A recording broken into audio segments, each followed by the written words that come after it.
On July 15, 2016, there was an attempted military coup in Turkey, in which a faction of the Turkish military attempted to overthrow the Turkish President Recep Tayyip Erdogan.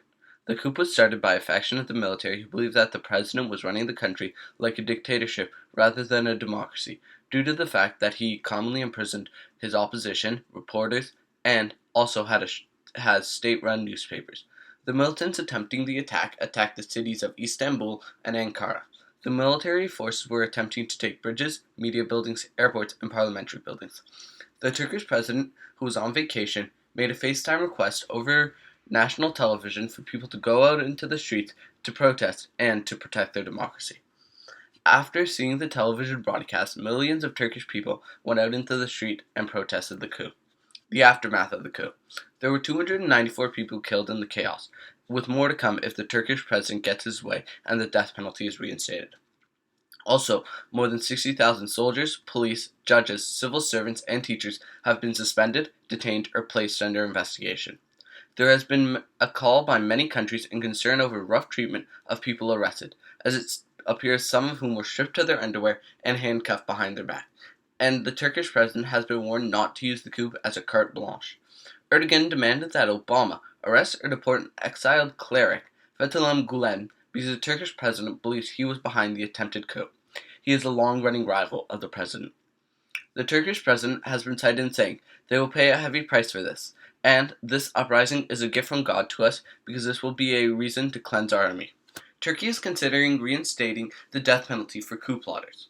The human rights group Amnesty International has also said it has credible evidence that around 10,000 Turkish soldiers face severe punishment for their part in the failed military coup. These punishments include being raped, starved, and left without fresh water. World leaders have been very clear in that the Turkish president should not use this military coup as an excuse to crack down. How will this affect the world? This military coup is going to have a wide range of effects throughout Turkey and the world. Turkey is one of the few Muslim-majority democracies and sits at a key crossroads for the fight against ISIS in Syria. They are key at transporting refugees from Syria into the rest of the world.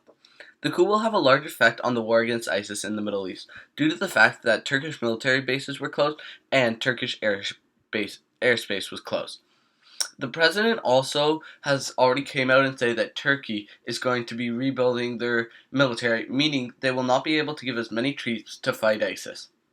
This will affect the transportation of refugees also, because it is likely that Turkey will be unable to take as many refugees, so they will need to find more dangerous ways to enter Europe and the surrounding world.